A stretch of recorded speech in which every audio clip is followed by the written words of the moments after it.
Assalamualaikum warahmatullahi wabarakatuh. Welcome back to my YouTube channel. Di video kali ini saya akan membahas soal dari LKS Intan Pariwara, tepatnya penilaian akhir semester kelas 12 semester 1. Nah, sebelum kita lanjut ke pembahasan soalnya, bagi adik-adik yang belum subscribe, silahkan diklik dulu tombolnya, kemudian jangan lupa like, share, dan komen. Terima kasih. Sebelum kita lanjut ke pembahasan soal nomor 9, untuk pembahasan nomor yang sebelumnya, adik-adik silahkan lihat aja di kolom komentar ya linknya atau di kolom deskripsi. Oke, kita lanjut ke pembahasan soal nomor 9. Dua kapasitor memiliki kapasitas berturut-turut yaitu 4 mikrofarad dan 8 mikrofarad. Kedua kapasitor dipasang secara seri dan dihubungkan dengan tegangan 10 volt. Berarti ini V-nya. Muatan pada kapasitor 4 mikrofarad adalah, nah jadi kita sepakati dulu 4 mikrofarad dan 8 mikrofarad itu sebagai C1 dan C2 ya. Yang ditanyakan adalah berapa Q1-nya ya. Kenapa Q1? Karena Q1 itu punya 4 mikrofarad. Berapa Q1-nya? Nah, untuk menghitung berapa Q1-nya, kita bisa menggunakan persamaan Q sama dengan C total dikali dengan V. Di mana nanti nilai dari Q1 itu sama dengan Q total. Nah, kenapa? Karena mereka dihubungkan ya atau dirangkai secara seri. Ingat konsep di seri. Kalau seri itu nanti dia punya muatan yang sama. Ini baterai ya atau tegangan DC. Ini C1 dan ini adalah C2. Nah, jadi muatannya itu kan mengalir dari sini nih ntar. Nah, terus ke C1 dan terus ke C2. Seperti itu seterusnya. Nah, jadi logikanya adalah seperti air yang mengalir di keran. Anggap aja ini kayak keran gitu. Logikanya nanti banyaknya air yang keluar dari sini itu akan sama ya pada saat dia melewati C1 dan C2.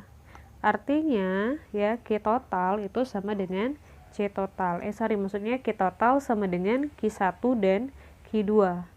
Oke, paham ya? Kita lanjut aja. Nah, sebelum kita lanjut ke pembahasan menghitung Q-nya berapa, kita harus menghitung terlebih dahulu berapa C totalnya. Nah, untuk menghitung berapa C totalnya, kita lihat dulu. Di sini kan dia dipasang secara seri. Nah, berarti C totalnya kita gunakanlah persamaan untuk mencari C seri. Untuk menghitung C seri, kita bisa gunakan persamaan C1 dikali C2 ya, dibagi C1 ditambah dengan C2.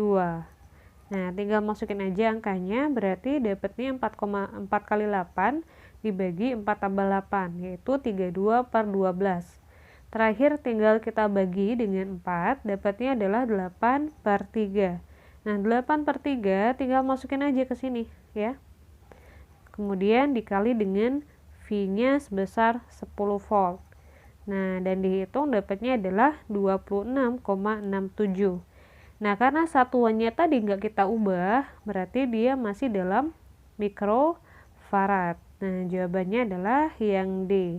Kita lanjut ke pembahasan soal nomor 10. Perhatikan gambar berikut. Ini gambarnya ya. Berdasarkan rangkaian di atas, energi total pada rangkaian sebesar. Nah, untuk menghitung berapa energi total pada rangkaian, kita bisa menggunakan persamaan E sama dengan C total dikali dengan V kuadrat.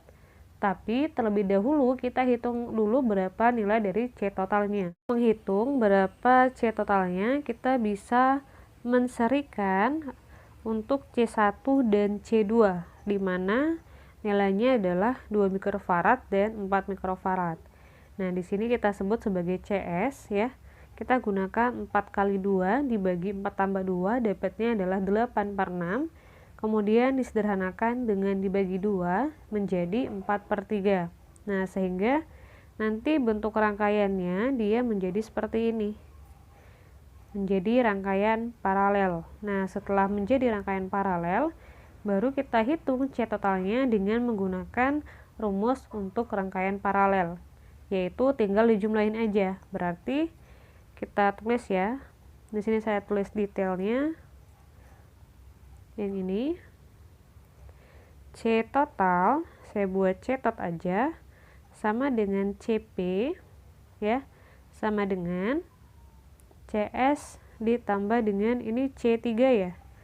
C3 yaitu 4/3 ditambah dengan 4. Nah, dihitung dapatnya adalah 5,3 mikrofarad.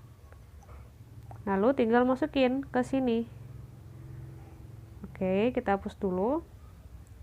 Nah, setelah kita hitung nih, masukin ke sana, jadinya gini. Nah, setengah dikali 5 dikali 10 pangkat minus 6.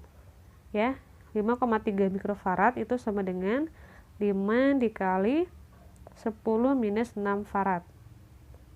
Dikali V-nya 8. Ya, yang ini. Jadinya 8 kuadrat. Nah, dihitung dapatnya adalah 169,6 dikali 10 pangkat minus 6. Nah, cuman karena nggak ada pilihannya di sini, jadi harus kita ubah ya menjadi 1,7 dikali 10 pangkat minus 4 Joule. Oke. Kita lanjut ke pembahasan soal nomor 12. Solenoida sepanjang 200 cm, berarti itu L-nya. 200 cm itu berarti sama dengan 2 meter ya. Memiliki 500 lilitan. Nah, jumlah lilitan dilambangkan dengan N. Bisa kita tuliskan menjadi 5 dikali 10 pangkat 2. Jika solenoida dialiri arus sebesar 8 ampere, berarti I-nya itu sama dengan 8 ampere. Induksi magnet di ujung solenoida sebesar. Nah, untuk menghitung berapa induksi magnet di ujung solenoida, kita bisa menggunakan persamaan B sama dengan mu0 Ni per 2L. Nah, mu0 ini ketetapan ya, besarnya adalah 4pi dikali 10 pangkat minus 7. Kemudian tinggal masukin ya masing-masing untuk nilai N, nilai I, dan juga nilai L-nya. Sorry ya, ini harusnya nggak dikuadratin nih. Jadi mu0 Ni per 2L. Jadi 2 dikali 2 tanpa kuadrat. Oke ya, ini nggak ada kuadratnya. Kita lanjut hitung, takutnya saya salah hitung. Kita coba hitung dulu ya. Ini dihapus dulu deh. Oke, kita lanjut hitung ya. Berarti ini jadinya 4pi dikali 10 minus 7. 4pi dikali 10 min 7 ya. 5 dikali 8 berarti 40 dikali 10 pangkat 2. Kemudian dibagi 2 dikali 2 ya, tanpa kuadrat berarti 4. Nah, 4-nya kita bagi ya, tinggalnya berarti 40, ada pi, 40pi dikali dengan 10 minus 5. Nah, kalau kita lihat 40pi itu dia nggak ada, adanya adalah 4pi. Nah, berarti 40pi kita ubah ke 4pi. Tadi kan jawabannya 40pi dikali 10 minus 5 Tesla ya, ya enggak?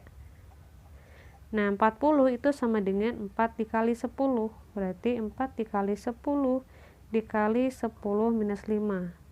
Pi-nya saya taruh di depan aja deh. Nah, 10 dikali 10 minus 5 adalah 10 minus 4.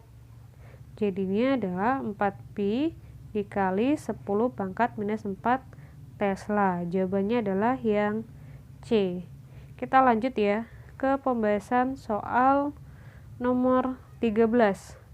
Sebuah elektron memasuki medan magnet homogen 4 mili Tesla. Berarti B-nya adalah 4 mili Tesla. Mili Tesla itu berarti 10 minus 3 ya. Kemudian dengan kecepatan berarti V ya. Saya tulis saja ini V ya. 3 dikali 10 pangkat 6 itu adalah V-nya. jika muatan elektron sebesar 1,6 dikali 10 pangkat minus 19, berarti ini adalah Q-nya, ya, boleh Q kecil atau Q kapital. Gaya magnetik yang bekerja pada muatan adalah, yang ditanyakan berapa nilai dari F-nya. Nah, untuk menghitung nilai F, kita bisa menggunakan persamaan BQV, ya. Nah, tinggal masukin aja, B-nya masukin, Q-nya masukin juga, V-nya juga. Dapatnya adalah 1,92 dikali 10 pangkat 15 Newton. Oke, sebelum kita lanjut ke pembahasan yang soal selanjutnya atau yang di part 3, bagi adik-adik yang belum subscribe, silahkan diklik dulu tombolnya, kemudian jangan lupa like, share, dan komen. Kemudian kalau seandainya pengen lanjut ke pembahasan soal yang lain atau yang part 3-nya, silakan tulis saja di kolom komentar lanjut. Oke, terima kasih. Wassalamualaikum warahmatullahi wabarakatuh.